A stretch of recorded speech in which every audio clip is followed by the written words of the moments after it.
पित्रे ब्रह्मोपदेष्ट्रे मे गुरवे दैवताय च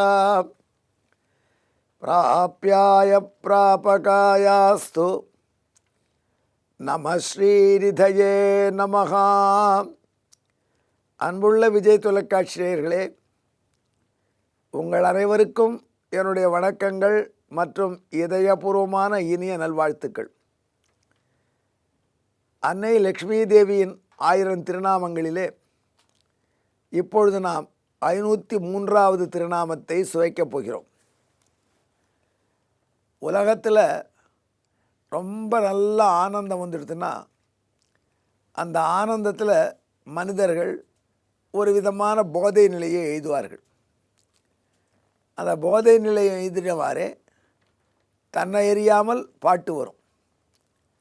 யாரோ சொன்னாங்க, அதாவது போதை வந்தால் பாட்டு வரும். அதனால்தான் ஒரு கள்ளுப்பானையில் குயில் இருக்குது, குரங்கு இருக்குது, காக்கா இருக்குது, விபீஷணன் இருக்குது அப்படின்னு வேடிக்கையாக சொன்னாங்க. என்னென்னா, அந்த பானத்தை பருகின உடனே அது குரங்கு மாதிரி கண்ணா பின்னான்னு சாப்பிட்றது நடந்துக்கிறது. அதுக்கப்புறம் காக்கா மாதிரி இப்படி சாய்ச்சி பார்க்குறது மற்றவங்கள.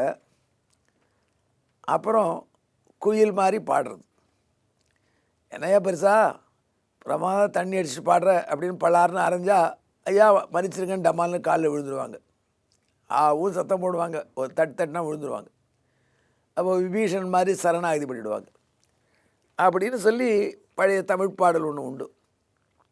இதிலிருந்து என்ன தெரியறது, ஆனந்தம் வந்து அல்லது ஒரு போதை வந்ததுன்னா பாட ஆரம்பிச்சிடுவாங்க. நம்மளுக்கும் அந்த மாதிரி ஒரு போதை வந்து பாடுற வாழ்க்கை தான் தேவை.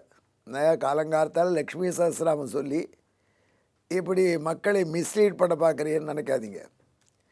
எந்த ஆனந்தம் வந்து போதை வரணும்? பேரானந்தம் வந்து, பேரானந்தம் பேரின்பம். இனிமே துன்பமே இல்லை, இனி பிறவி இல்லை அப்படின்ற நிலை வந்து வைகுண்டத்தில்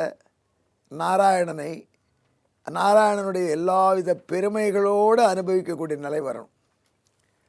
பெரிய ஆனந்தமாக அது. உலகத்திலேயே அந்த ஆனந்தத்துக்கு ஈடு எதுவும் கிடையாது.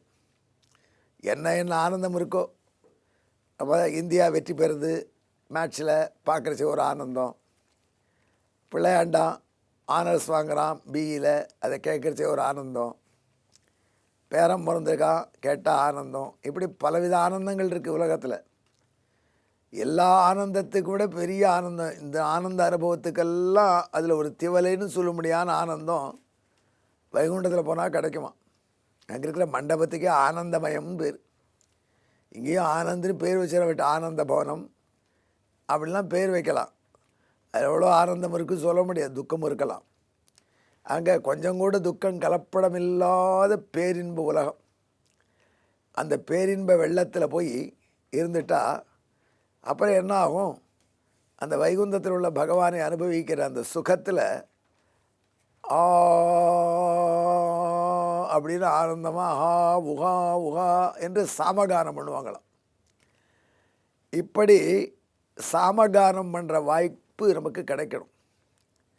நான் தான் சாப்பிட்டேன், நான் தான் புகழ் படைத்தேன் அப்படிலாம் பாடலாம் வைகுண்டத்தில் போய். ஏனென்றால் இந்த சாப்பாடெல்லாம் சாப்பாடு இல்லை, அங்கே பரமாத்மாவையே அனுபவிக்கணும். அதுதான் சாப்பாடு. உண்ணும் சோறு அவர் தான். நாம் சாப்பிட்ற சாப்பாட்டில் 3 குணம் இருக்குங்கிறாங்க. இங்கே சாப்பாடு சாப்பிட்டோம்னா, சில சாப்பாடு சாப்பிட்ட உடனே சண்டைக்கு போகிறோம், ரஜோகுணத்தை வளர்க்குற சாப்பாடு சிலது. சில உணவை சாப்பிட்ட உடனே ஹான்னு படுத்து தூக்கிடுறோம், தமோ குணத்தை வளர்க்குறது. ஏதோ சில உணவு சாப்பிட்டா அந்த உடனே அந்த உணவின் பயனாக, இரவு சாத்விகமான உணவு சாப்பிட்டதன் பயனாக விடியற் காலையில் விஜய் டிவி முன்னாடி உட்காந்து லக்ஷ்மி சஹஸ்ரநாமம் கேட்கலாங்கிற எண்ணம் வரும்.